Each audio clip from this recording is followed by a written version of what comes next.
Welcome to the Music Shop Podcast, where we talk with music retailers from across the country about the challenges of running their business and how they succeed. I'm your host, Taylor Harnois.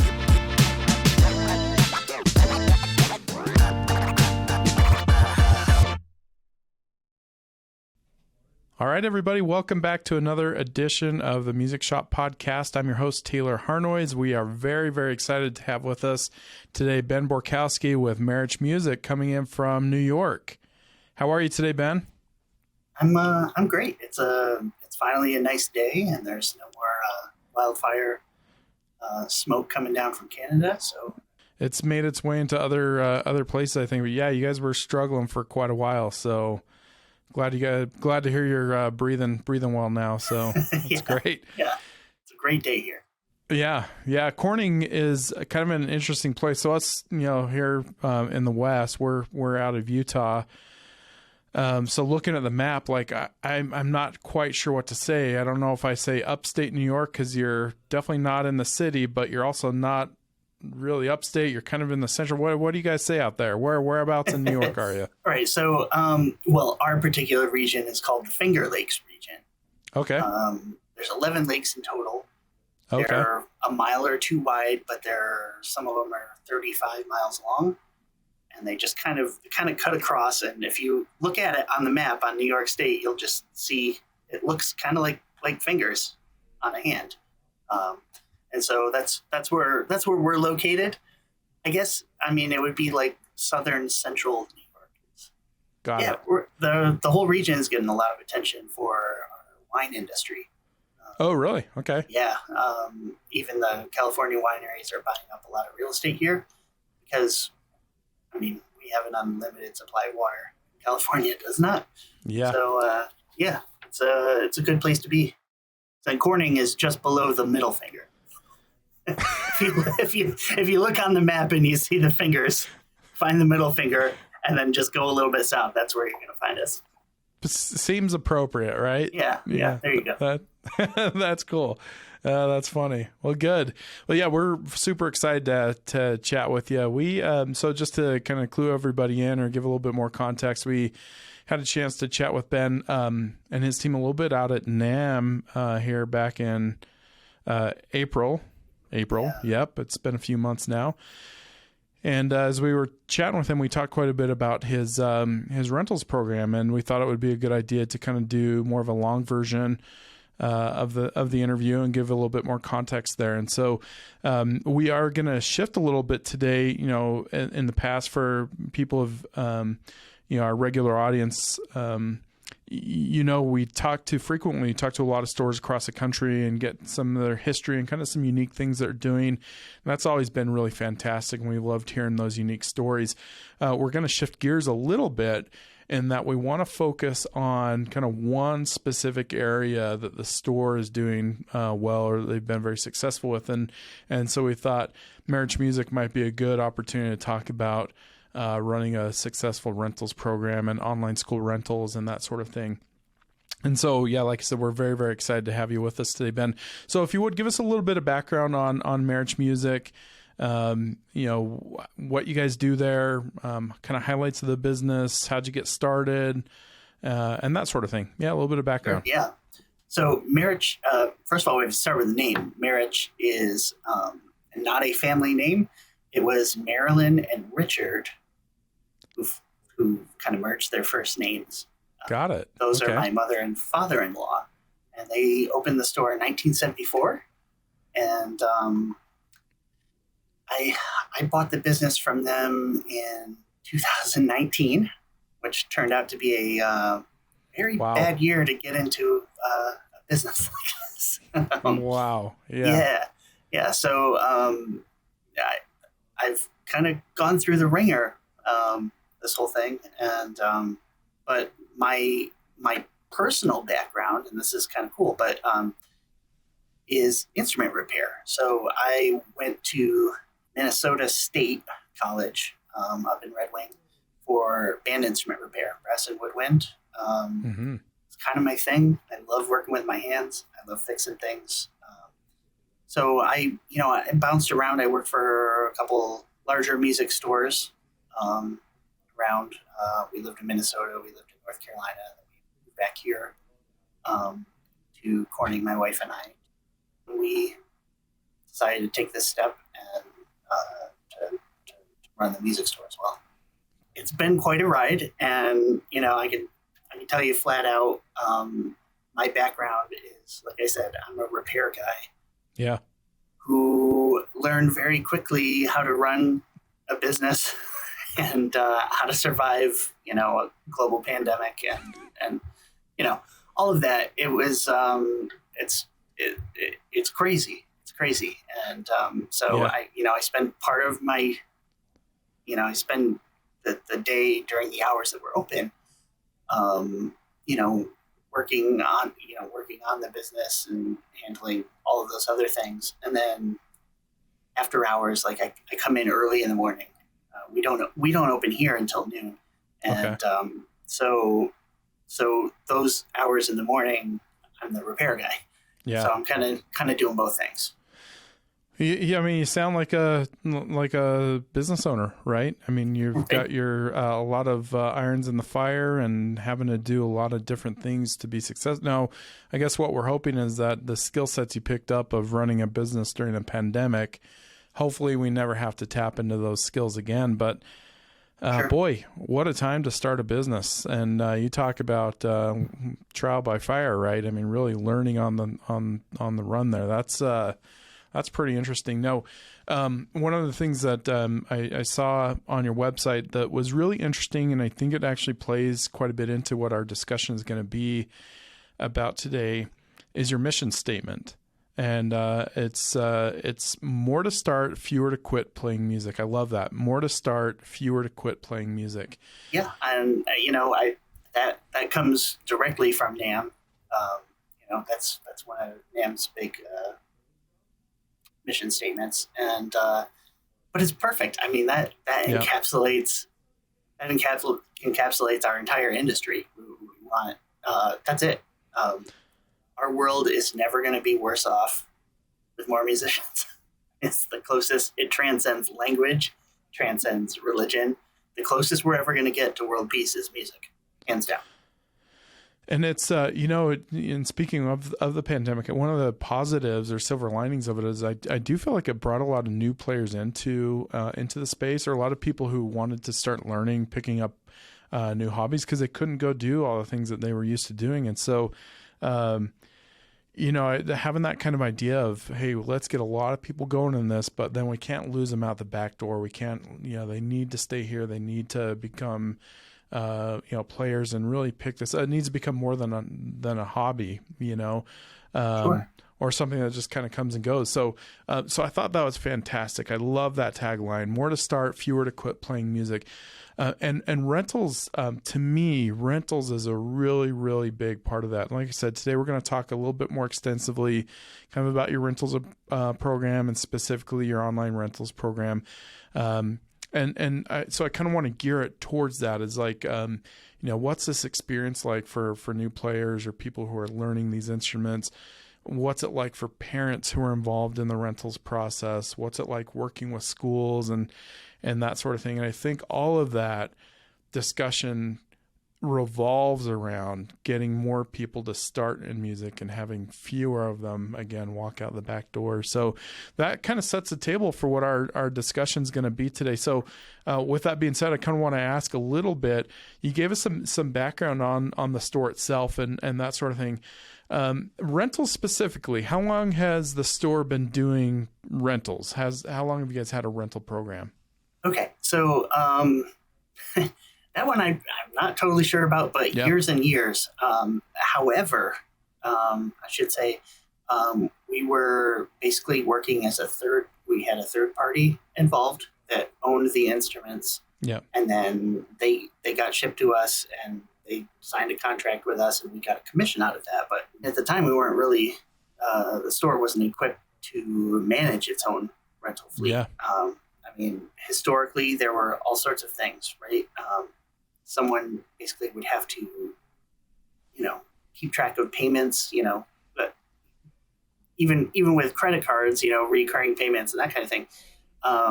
That's all just recent. The technology has really, really changed since, I don't know, 17, 18, somewhere in there, Yep. chip cards and contactless payments and Yeah. that kind of thing, and e-commerce. I think that's, e-commerce has changed the entire retail landscape.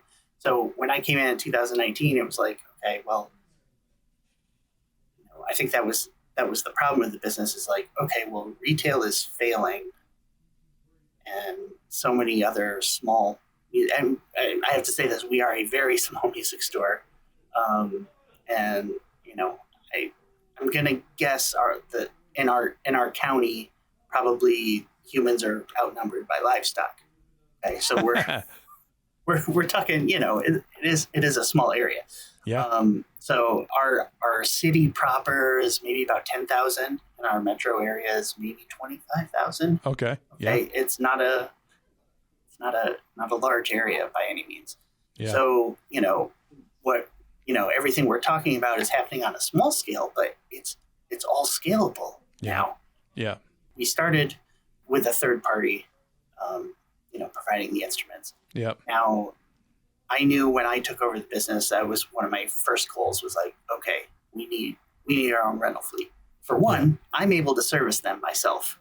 I don't have to pay any employees or anything to clean up instruments, to fix broken instruments, et cetera, et cetera. Yeah. So that's I think probably the biggest barrier that companies face if they're deciding to do a band instrument rental fleet. The maintenance piece of it. The maintenance piece. And nothing can be, I could speak from, my experience, but nothing can replace a good repair technician. Yeah. They're indispensable for music stores, for brick and mortar stores. Absolutely. So I have that going for my advantage. And then the next puzzle piece is like, okay, how are we going to track? How are you going to track everyone's payments? How do you keep track of all this stuff? And so that was the big software struggle. Yeah. And at the time we were using Square for our register because it was free. Yeah. I mean, minus the credit card processing. There was no way to manage it that way. And what I decided I wanted to do was I wanted to, they sign a contract online. They're signing up for recurring payments. I'm not doing, our other company, they would, you fill out a paper contract. They would do a credit check. If they pass the credit check, that kind of a thing. Yeah. And you could come in with a payment booklet and make your payments that way, or you could put a credit card, and there were too many options. Yeah. And I got rid of all that, and I said, nope, I'm just going to do credit card. And I want it to be as simple and as hands-off as possible. Yeah. Because where I'm going to make up for that is on the service side of things. Yeah. I'm going to have more time to, if someone's instrument breaks, I want to be able to fix it right on the spot. And we do have that. If you have any problem with your rental instrument, you bring it in. If we cannot fix it on the spot or within 24 hours, we issue you either a new instrument or we give you a loaner instrument. Yeah. But I can't tell you any time in the last 2 years that I've had to issue a loaner instrument. Wow. I mean, something comes in, it's top priority, and I'm able to work on that because software is working for me. Yeah. Yeah. So that's that was a big one. Yeah. And I'm going to tell you what I did before Music Shop 360. I spent hours and hours and hours combing the web for any kind of rental management software. I tried everything. I did so many demos. I tried so many different things, and they were all expensive. They all, were lacking something. Yeah. Either they wouldn't track serial numbers, or and our particular program is a rent to own. Yeah. Okay, which also adds complexity to the software. And finding something where you could do a rent to own where it would start automatic payments and then end when they reach the purchase price of the instrument, kind of a thing. Yeah. And I was so frustrated. it was incredible. All of the appointment, everything was missing something. Yeah. Music Shop 360 did basically have most of that, which was great. But to be honest with you, it was expensive. Yeah. Okay. I looked at it, and at the price that Music Shop 360 costs, I wasn't in a place, 3 years ago, when, I was 9 months in when COVID hit into owning business, and I could not afford it. I couldn't afford it. There was no way it was going to happen. I was that tight for money. I was so stretched for money. Yeah. What I ended up doing was I hired a programmer, a WooCommerce programmer. I paid him about $2,000, and they wrote out, basically, I said, here's what I want to do. I want to do rent to own. They're going to sign a contract. It's going to bill them this much each month. And then, the other thing is the monthly maintenance, an insurance fee and that kind of thing. So I ended up going that route, and it barely worked. Okay. It did what I wanted to, but it was not flexible. The way the code was written, it wasn't pretty. I couldn't go in and, add pictures and text and that kind of a thing. So it was just a rough shell that barely did what I wanted it to. Yeah. And I actually that's on its third year right now. And I still have just a small handful of rental instruments that are still on that. And they will age. Yeah. They'll age out in the next couple of months, because all of those will have converted to a purchase. And then I can finally be done with it. So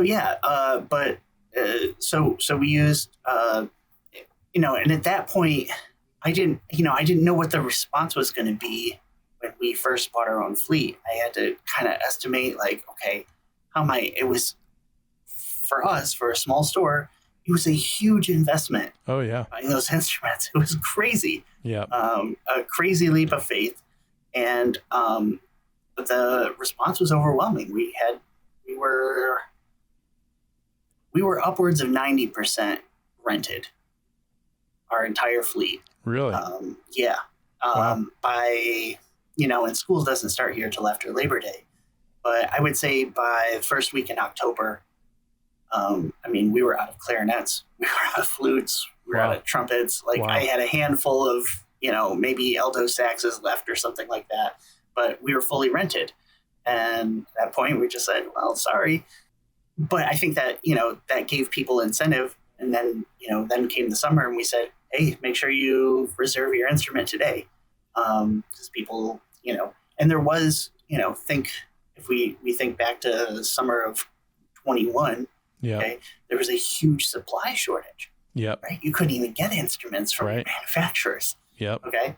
So all of this was happening, and, and now I think, people are like, oh, it's, school's going to start in a month. We need to reserve our instrument now. Yep. So that's working for us. Yeah. The whole point coming around to Music Shop 360 was after that first year, everything was rented and things were starting to, I think pretty much everyone will tell you don't turn a profit your first year. Best case scenario, tough to do. You break even, right? But after that first year, I was finally starting to see the revenue come in from that. And it's not insignificant.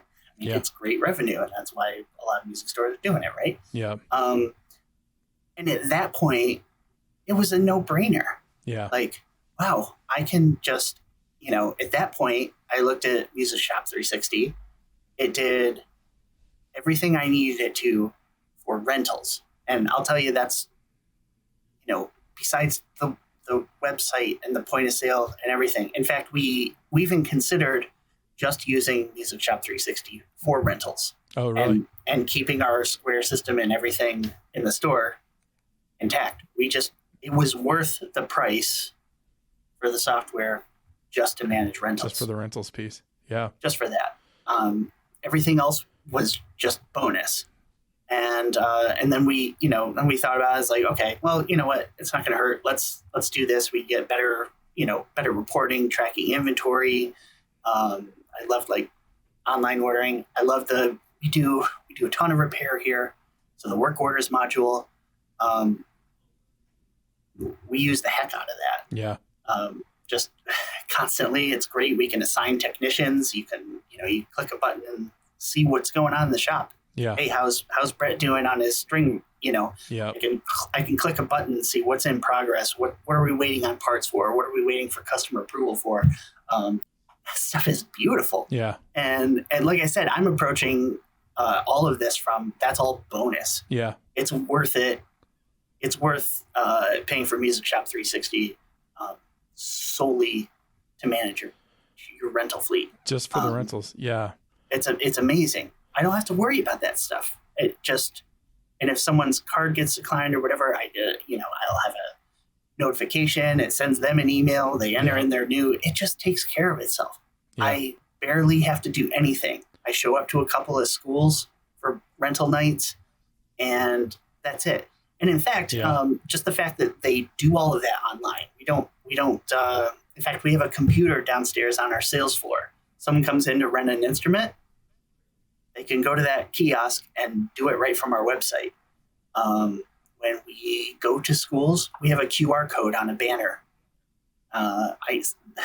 Some of our other competing companies that come to these band nights, they're handing everyone, a booklet with information about how it works, and a 3-ply contract and a pen to fill all that stuff out. And I hand them a card with a QR code, and it takes them to our website. There's a cute little video. We did a nice video that, in 2 minutes explains everything you need to know as a parent about renting a band instrument for your kid. They watch the video, they reserve it right on their phone. And, at the end of the band rental night, some other parents are waiting in line at the other tables, blah, blah, blah, blah, blah. But, my phone just dings every time I have a new rental. I get a text message alert. It says, "Hey, you have a new trombone rental." And my phone's just, I don't have a bunch of stuff to pack up those nights, and my phone's just going bing, bing, bing. Great. It takes care of everything for me. Yeah. Wow. Well, that's the end of our podcast. You covered everything. That's it. Exactly. Exactly. No, that's awesome. That's really cool.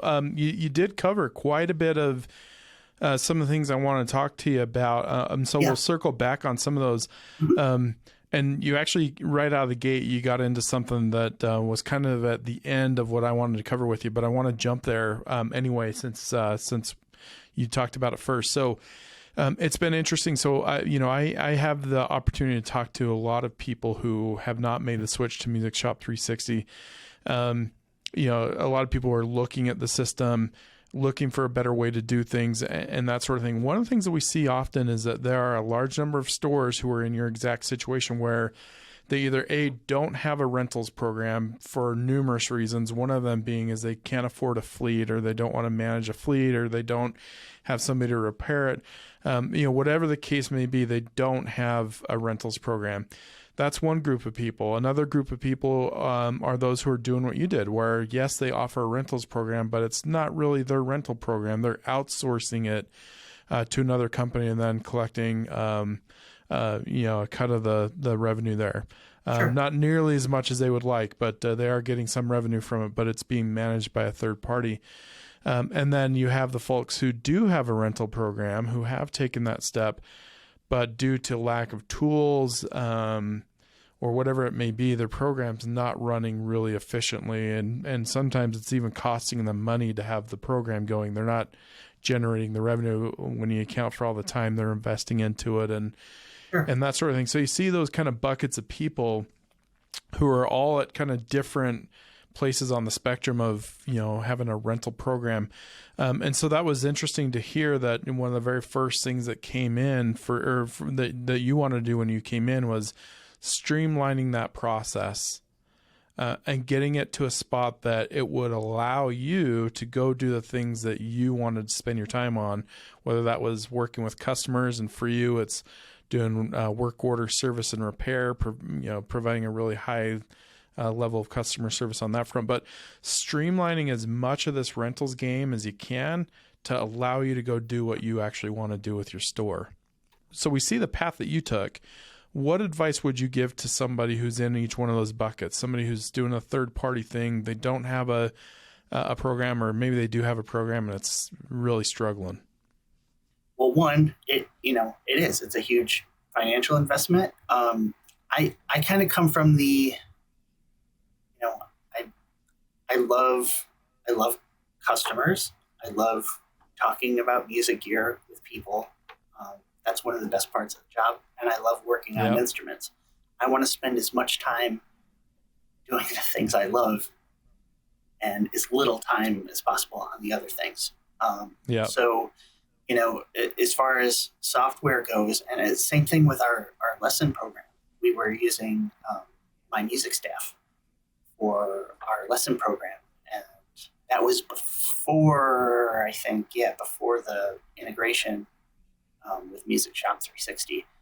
And same thing. So anything, prior to 2 years ago, I paid a lesson coordinator, for several hours each week, year round, to manage, take all the parents who want lessons and match them up with a teacher, and handle getting the billing information and everything. And it was semi-automated once we got to that point, but you needed someone to, kind of handle all of that. Anything that does not generate direct revenue that can be done by a robot, it has to go. So that was, everything now. You want to take a lesson with us? Great. You go online, you sign up for an account, and you book it yourself. And it's all prepaid. You enter in your credit card, you agree to automatic payments or whatever. Yeah. We don't have a lesson coordinator anymore. And the software is doing a better job than a human could do. I mean, there's just so much to keep track of, but the robot does a great job. So in that same vein, with instrument rentals, you need a third. As far as the third party goes, you have to have. It does require a human. It requires a good repair technician who can service your stuff. And even if that has to, prior to me being here, when we lived out of state, even this music store just sent their instruments to another music store to get them repaired. You can do that. It's okay. The point of that is you're still going to make money, even if you have to pay full price for repairs from someone else. It's still profitable running a rental business if you have your own fleet. It's still profitable. Especially we have an extra monthly charge. We have the rent, but then we have a $5 monthly charge, for each instrument, and that covers maintenance and that kind of thing. So that's you look at that's $60 a year. With a brand new instrument, beyond a cleaning, maybe the customer brings it in for cleaning over the summer. It's not a brand new instrument's not going to need repairs more likely than not in the first 2 years. Yeah. After that, yes, it may need some servicing. Now, this is assuming you're renting quality instruments. Okay. Right. And I don't, I'm not wasting time with the others, so I can't really tell you what that is, but you're renting a quality instrument. Basically, beyond cleaning and small little things here and there, by the time it's not going to need really a ton of maintenance to it. You need someone that can, turn them around if you get a rental return to get it ready for another customer, that kind of a thing. And by the time they get to the point where they might need some maintenance or light maintenance, we'll call it, because we have an instrument that's maybe 3 years old now. Okay, might need some light maintenance. The instrument is paid off, it's paid for, and the customer now owns it. So the customer is going to come to you and pay you full price for the repair anyway. Yeah. So looking at that, I think the only way it works is if you have access to band instrument repair that is trustworthy. You got to have someone who's going to do a good job. Okay. Beyond that, that's it. You got to take a risk. You got to have dependable software that can streamline your process. Okay. Automate everything. Okay. Anything you can get a robot to do, get the robot to do it. And, and then, there's a huge startup cost in that. Okay. You can, pretty much, I think there's a general consensus, usually about a year into a rental program, you break even. Start to turn it. Okay? Yeah. Right. For us, it's either 10 or 11 months. It varies from instrument to instrument, but 10 to 11 months where the instrument is paid for, and now we're starting to profit. Okay. Yeah. So even, you can go to if you're a community music store, you can go to your community bank, say, here's, hey, we need 30 grand to do this thing. Put it on a 12-month, you could do a short-term loan, put it on a 12-month loan. Okay. And go to them and say, here's what we want to do. Yes, you're not going to turn a profit until, it's paid back.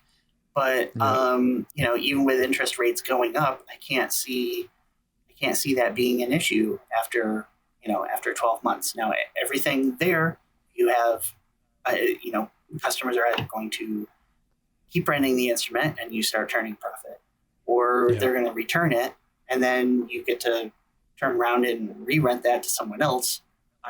And it's paid for now. Okay. Yeah. So, so that first year is rough. The second year, you're getting the profit from year one, right? But then you're also going to spend another 30 grand to get more instruments for year two, right? So you're kind of repeating the whole thing over. Basically, and we're starting year 4 now. So we're starting to get, so year 3 is great. You still have some income from year 1. You still have income from year 2. The profits for those, if you earmark that and you set it aside, pays for year 3's instruments. You're not having to finance that or anything. Okay. Then at that point, and on year 4, now you've got year 1, year 2. I think, most of our instruments pay off between 2 and 3 years. Okay. Yeah. So you're still going to get some residuals there, but I'm basically at my max kind of profit cycle right now. So yes, if you're doing third party, like I said, we were doing it, and it was nice to have a little bit of, cash flow for the little amount of work that we did with them. But it's a night and day difference. And I think, customers like knowing, like, hey, these instruments are from this store, they're for this store. They don't see another company on the byline of your contract or that kind of a thing. And it also gives me liberty to, be flexible with parents. Maybe around Christmas time, they want to, convert it to a purchase or something. We can offer incentives that the third party can't, we can do those kinds of things. It's you get a lot more freedom from having your own rental fleet. And either way you look at it, if you run the numbers, even with today's interest rates, it's still profitable. It's still a good idea. Yeah, the first year is gonna hurt your cash flow probably a little bit. Like I said, second year it gets better. Third year it's great, and now just having that passive income, everything's automated. Like I said, everything's going to be in Music Shop 360 after the next couple of months. I can just see all of that in one place on a revenue report. It's all right there. I can keep track of everything. It'll do serial number history. It'll show me, how many previous people, all of that. It's great. It sounds overwhelming, but I think now you know, technology has finally caught up where, yes, you, a small music store owner, could actually do this. You can actually do this yourself now. Today's episode is sponsored by Music Shop 360 Retail Software. Music Shop 360 helps music stores manage all the pieces of their business. It's great for managing instrument repairs, tracking inventory in-store and online, or taking recurring payments for instrument rentals. Music Shop 360 also has built-in tools for communicating with customers so you can keep them in the loop and coming back to your store. With our Reverb.com integration, you can connect your inventory to their site and expose your business to a larger, worldwide audience. With everything built into one system, it makes this process seamless and incredibly easy. Music Shop 360 does all this and more. For listeners of this podcast, Music Shop 360 is offering 50% off your startup costs. Click the link in the description to schedule a demo and redeem this offer. And now back to the show.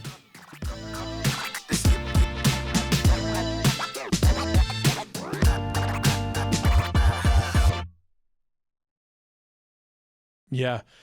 Yeah. I mean, you really kind of nailed it with it's about maximizing your efficiency while also decreasing your cost, right? And the time cost as well that you're putting into that. And that's the design of a system like Music Shop 360 is, look, we're going to automate all of your billing. You're not having to chase delinquent accounts all the time. The system's going to handle a lot of that for you. They put the card on file, it charges that, so you're not having to chase the payments. You just watch the revenue come in. Now, of course, there's a lot of work that goes into that. There's a financial commitment up front to get the products in, and that sort of thing. But at the end of the day, I mean, if your game is a long-term game of, hey, we don't want to be around for a year or 2 years. This is something that we want to be doing, since 1974, like you guys. It takes that longer view of, hey, we need to make a sacrifice now, put in the work now to be able to reap the benefits. Now, the cool thing is, like, you speak on the longevity of a business, somebody who's been in business since 1974. Well, a 1 to 2 year commitment to make this really great, profitable, component of your business, that's not a long time. It really isn't. When you look at the grand scheme of things, well, if you can work through years 1 and 2, and then from there, it becomes a whole lot easier for you, and you're seeing that revenue coming in, and you're not having to go to the banks every time you need to make an investment in a new fleet and everything like that.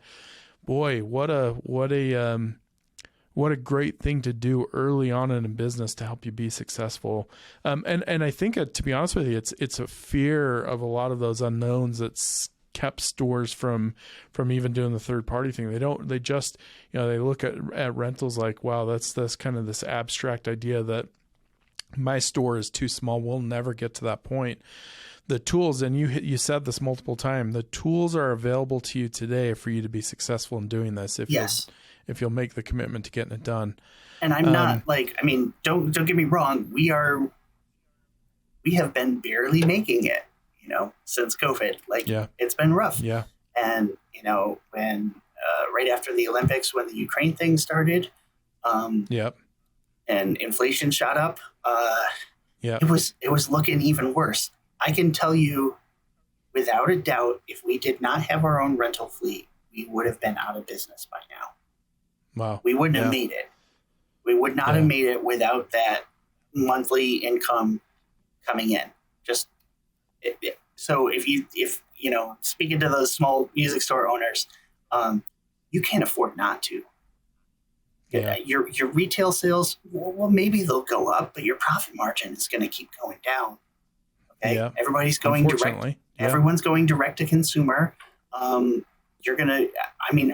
retail in our store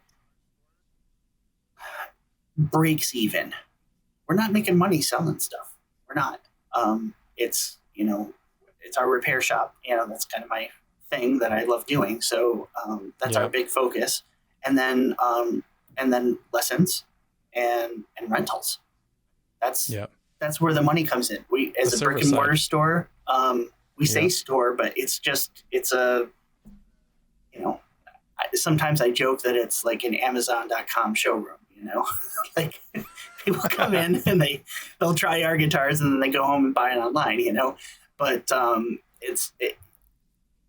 you can't count on that. But when you are renting to a student, when you are renting to a family, that has 2 4th graders or something, and they have someone in town that they can trust and they can come and they can ask questions. Okay. And you make that connection, they're going to come in for lessons. If something happens with their instrument, they're going to get it repaired here. They're going to rent their instrument from you. All of those things. That's where, it's all, for me, it's all about service. I can't count on any retail to turn a profit anymore. And I don't plan on it. Yeah. I carry stuff. Yeah. I carry stuff to get people through the door. To check the box, say we do it, we offer it. I carry just a little bit of everything, and it kind of pays for the space that it's in. But I'm not counting on that for a profit because I know where my profit centers are, and they're all in service. They're all in service. Yeah. Yeah, I want to go back to one of the things that you mentioned about school nights, rental nights out at the schools, and that idea. So I've done this before. I have children who have started school band and that sort of thing. And you talk about something that's not typically a great experience for renters and parents. How has that changed for you? I mean, this is something obviously that you kind of started with offering this online, but you mentioned it. You're walking in with a different offering set than what some other people are. You're not going in with the try copies and of receipts and handwriting everything out. These folks are doing it all online, right? I mean, you have that kiosk at the store. So what's that night like for you? And you talked about it a little bit, but if you could expand a little bit. What's that like for a parent who's working with a store that's utilizing a system like you are versus a parent who's in a different situation? They're renting for a child and from a store that's not using any of these automated tools. Sure. Well, for one, the pitch is a lot longer. For the other stores, and they're holding up the contract and showing you, okay, this is information, this is how it works, and I can basically say. I can walk up there and say, ours is basically what that guy said, but you can just do it on your phone right now. You can just do it while you're sitting here going through all the other stuff. Like, I mean, parents, and we're talking about rentals like it's the greatest thing for music stores, okay? And, and we're making money on it, but guess what? It is the best thing for the parents too. Okay. Yeah. They're not buying a garbage instrument from an online retailer. They're getting a good quality instrument. If their kid wants to switch instruments, or God forbid, they decide they're going to quit. Okay. They are not stuck with an instrument. Okay. It's our rental program is fantastic for families. Absolutely. Yeah. All of the money you pay in rent we do that. So it's 100%. All the money you pay in rent goes towards the purchase price of the instrument. Which you can buy. Awesome. You can convert it to a buyout, and you save a bunch of money because we're basically kind of financing it for you. So the sooner you pay it off, the less you're going to pay.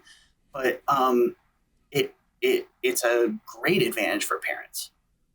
So you play clarinet, this happened, it doesn't happen here, but when, the music store I worked for down in North Carolina, 6th grade, you could play clarinet, trumpet, or flute. And it didn't matter, like, if you want to play alto sax, that's fine. You get started on the clarinet, for the first year kind of a thing. Which to me just, goes against everything that I'm for in music. Okay. But there are, there are districts out there that do that kind of thing. I know of some in Florida. I know of a couple in Wyoming that do that. And that's just reality because they can only afford so many teachers and, so they streamline it, and one teacher who can teach those three does those three, So, what about that person? They need a clarinet to play at home, but ultimately they want to go to saxophone. Well, great. You rent the clarinet for the first year, trade it in for a saxophone, and all the money you paid for the clarinet goes to saxophone. There are so many advantages. There's so many advantages for the families too. So it's not, making it sound like it's the lifeblood of my music business anyway. But it's so good for the families. It's a win-win for everyone. So I think, when you get there to that night, the parent is anxious and they're thinking, there's one thing on their mind. How much is this going to cost me? And I think. And how quick can I get out of here? Yes, exactly. And instead of, you fill out the forms and then we'll, do a credit check or whatever. Hey, just a QR code, a business card. I don't need a flyer. I don't need contracts, whatever. A business card with a QR code does it, or a banner with a QR code. Yeah. Hey, you're used to filling out credit card info on your phone constantly with everything else in your life. So why should it be any different? Okay. Yeah. So I think that's so easy. You just sit in your seat, and while the band teacher is rambling on about, lessons or whatever, just write your instrument right there and we'll deliver it to you. We deliver it to the school the next day, or you can come, you get a choice. You can pick it up in the store, or we'll deliver it to the school for you. Like what? It's so easy. It's all done. It's all right there. All the terms and conditions, everything gets emailed to them instantly. They have a copy of it. They get their serial number. They get, digital copy of the serial number. So if their kid loses it or whatever, they know, where to look for that. It's all right there. It's so convenient for everyone involved. It's better. It's time to take advantage of the technology. Yeah. That's what you're right. That's what it boils down to. That's the bottom line. Yeah. And you're really a step ahead of me. I mean, these are all questions I had lined up to kind of ask you, and you're hitting each one of them before you. I warned you I like to talk, so. No, but this is exactly what I wanted to talk about. Again, it goes back to, you've got to create a unique experience for your customers. And in this case, it's the parents. They need to have that same type of experience. And when they do, they're going to come back to you for everything else that they need music related, because they had a really great experience with you when their kid very first got started playing an instrument. And again, I think you nailed that perfectly. One of the other things that you kind of started alluding to, but I want to ask a little bit more, and then we'll get close to wrapping up. But relationships, developing relationships with band directors, schools, school districts, and that sort of thing. How have you gone about doing that? Like, what's your game plan there? What's the secret to this? The secret sauce on that? Oh, I'll let you know when I find it. I try to introduce myself, but like I said, we are such a small store. It is me, 2 part-time employees, and then I think I have like 5 or 6 teachers. Okay, but I'm the one who's here all the time, and I don't. We're not a big enough company. We don't have a road rep. Yeah. We don't have someone going out and around. I will try to make phone calls and or emails and say, hey, just so you know, I'm here. If there's anything I can do for you, and I will, if, you need me to pick up some instruments that need to be repaired or whatever, just, I give them, I don't give them the business line. I give them my cell phone. Yeah. Okay? That is one difference. It's, like I said, it's a small enough community, but that I can actually do that, manage that. Well, but that's a situation that a lot of these stores are in, right? It's not only are you running your store, you also have to be the ed rep, right? Sure. You also have to be that road rep who's out making these connections and that sort of thing. And that's not an easy game. It really isn't. And I have to be a parent and a member of the community and, all those other things. So, and again, it comes down to, hey, let's automate this. I have a dedicated email address that only the school band directors get. And if they ever need anything, they shoot me a line on that, or they have my cell phone. And hey, I'm here for you. Yeah. And to me, that's the extent of it. I don't have school contracts, so I'm not like an exclusive anything. Yeah. In our state, it's a little funny how school districts are allowed to go about that kind of thing. So it is what it is. And I do have competitors. I mean, I have a competitor. I say competitor, but they're also a great music store too. And I know those guys, and they're great. They're great people. They're a larger chain, and they have a road rep that goes around to the school that's 2 blocks from my house. And they're looking for business that way too.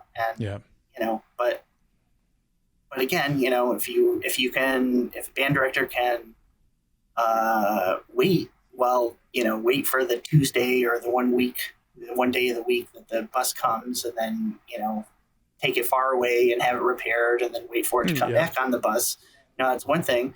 Or you can send a text and say, oh, hey, I have a problem, whatever, and I live around the block from the school. Hey, just drop it in my garage. Here's the code, and I'll bring it in the morning and work on it, and I'll deliver it back to the school. So there's some of that. Just you want to make it as easy as possible. I think that's it. Teachers are just, they're getting crushed with responsibility. They're losing their prep time. They're losing their planning time.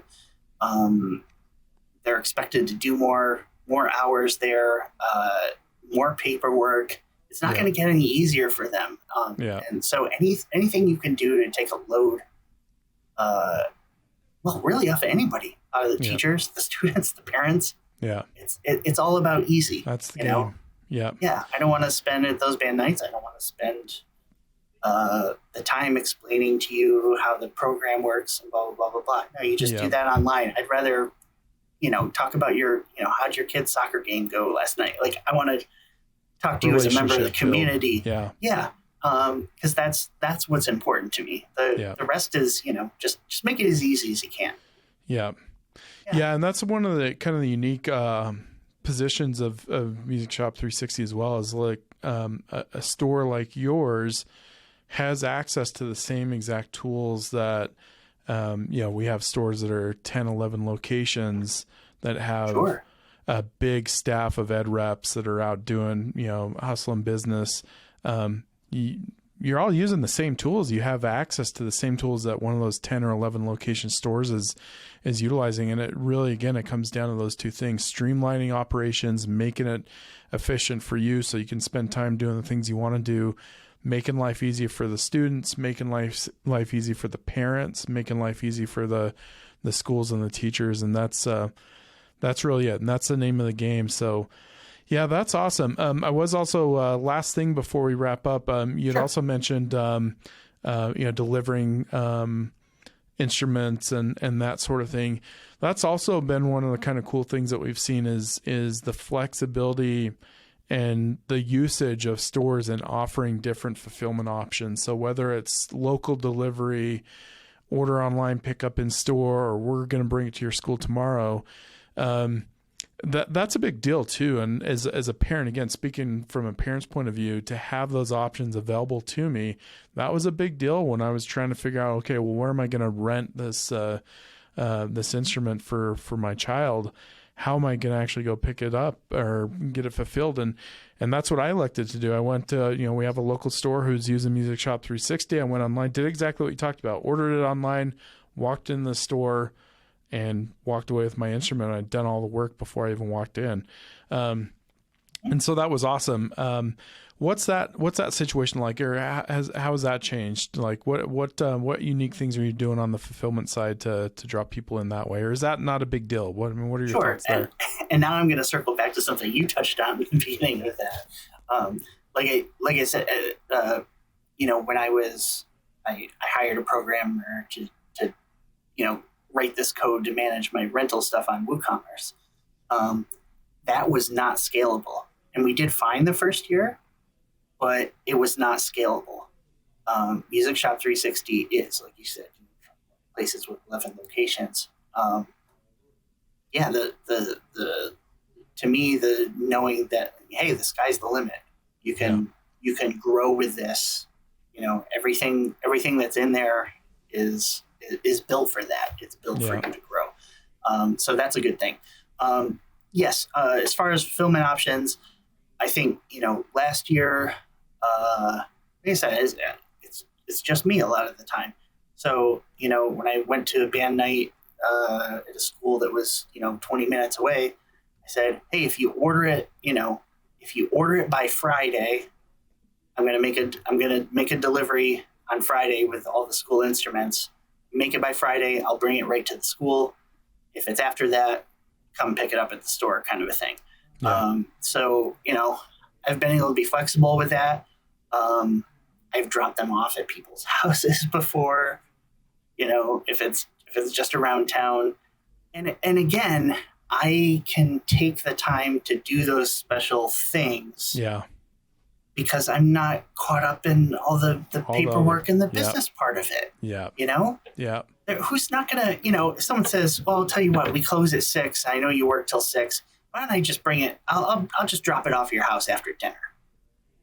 Who's going to say no to that guy? Who's not going to do their business there? Yeah. It's not a website that doesn't care, or you get an automated message or whatever. Yeah. I would rather do those things, and that to me is like being a good member of the community. And I have time to do those things because I'm automating as much as possible. Everything else. Yeah. Well, that's awesome. That's how you make a difference, is one person at a time making a connection. Yeah. Yeah, you got it.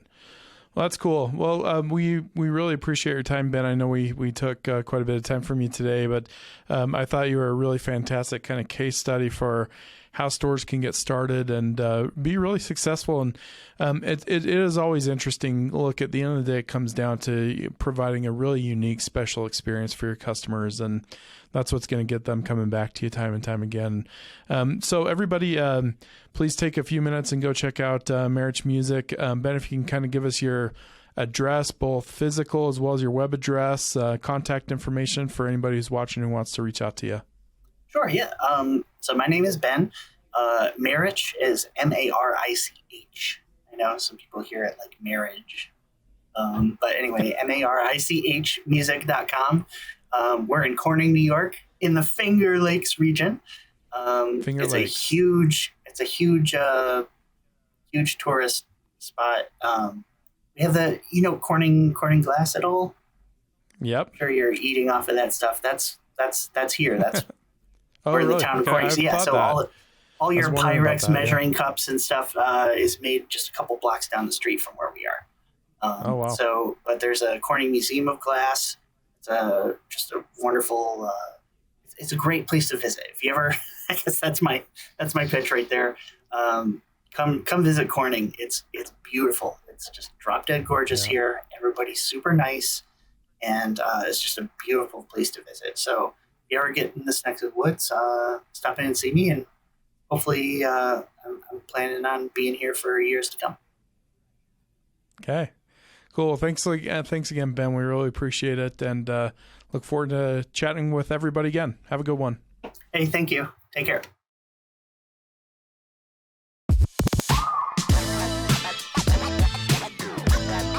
Thank you for listening to The Music Shop. Be sure to subscribe on Apple Podcasts, Spotify, YouTube, or wherever you get your podcasts.